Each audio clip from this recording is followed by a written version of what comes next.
Have you guys ever wondered what it's like to wake up and be a Challenger League player? Me neither.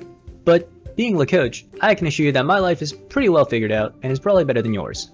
For some background information, I'm currently a college student with a 35.265 GPA, I have 3 Ferraris, and a girlfriend who is totally hot and totally real. League-wise, I have 5 rank 1 accounts in NA, so I have a lot more free time throughout my day than most people. But when it comes to the time that I actually dedicate to playing League, I always ensure that I'm getting the most out of it. Here are some things that I do before, during, and after my League sessions that helped me reach the top of the solo queue ladder in 2025. So before I actually play League of Legends, I always try to do so after I work out. This is due to the positive effects that exercise has on your mental health. It reduces things like anxiety, depression, and negative mood, all of which you get from playing League of Legends. Additionally, it aids with cognitive function, and let's be honest, League players need a whole lot of that. Anywho, let me toss the mic to my boy LeCoach to give you an idea of what his daily workout regimen consists of.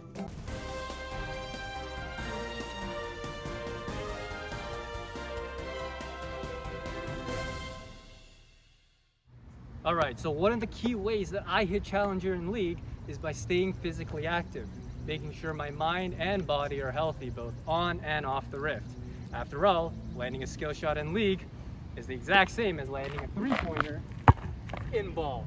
Cash money. It looks like, yep, there it comes. Got it! 2.2!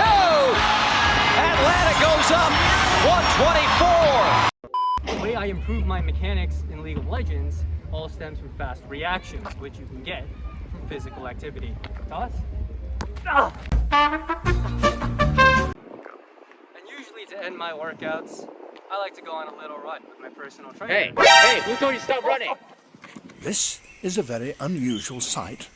A sloth in a hurry. It wants to defecate. Hey guys, so that's my daily workout routine of a Challenger LeCoach. Alright, so after leaving my house for the first time in 6 months to film that, I have now ensured that my body is in prime condition for League of Legends. After all, a healthy body is a healthy mind. But of course, everybody's lives are different, and some may not have as much free time for exercise as others. So good alternatives include doing push-ups during queue, squats during champ select, or even fapping during loading screen. Do whatever you can. The next thing I must absolutely make sure of is that I never play with cold hands. If your hand muscles are stiffer, your reaction speeds will be slower. That, and I also have pretty clammy hands naturally, and I absolutely hate the feeling of when my hands are cold. I personally use hand warmers, but there are many alternatives to them. You can run your hands under hot water, sit on them with your bare ass cheeks, or even put them on the stovetop. Please don't do that.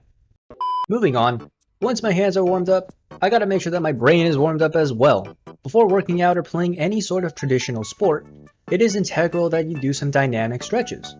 And it's really the same thing for League of Legends. I always make sure that I'm playing a warm-up ranked game on my Smurf, but you can play any game mode as long as you're getting some sort of gameplay in, getting ready for the climb ahead of you. I never said which direction you're climbing in, but you're sure as hell gonna be ready for it. Now what do I do during my games? It's pretty simple actually. Actual core gameplay aside, ensure that when you're playing, you're fully focused throughout the entirety of the game. This looks like not being toxic. Mute others if they're typing nonsense or spam ping. Only say what needs to be said. Dodge unwinnable lobbies. If you have 3 Enchanter support mains, an ADC that's on a 6-game losing streak, or have Tyler 1 on your team, you probably want to dodge. Not autopiloting. Always have a plan or have some idea of what you want your next move to be. Look around the map and make educated decisions, and if that goes to shit, learn from those, revise and revamp. Not tilting. Whether it be from your teammates or yourself, keep a cool and calm composure always.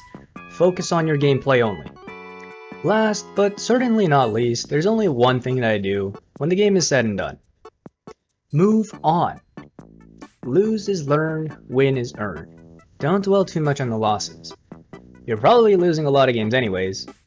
You have lost a lot of games, and you will lose a lot of games. So, one more isn't going to really make a difference. Focus on what you did well, in addition to what you could have done better. Seek educational content. You could even get a coach. And I know just the guy for that.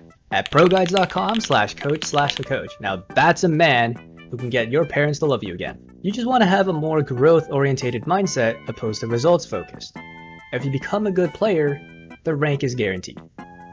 It's all about the journey, not the destination.